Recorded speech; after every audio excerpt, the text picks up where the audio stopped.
As we don't know the status of the pump and cabinet right now, I will just start with performing a factory reset and we will start all over again. Turning on the power. System should be waking up.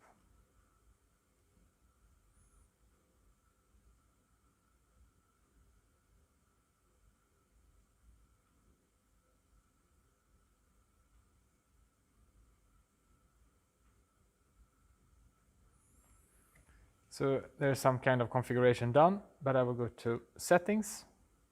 I will go to station. System configuration and factory reset.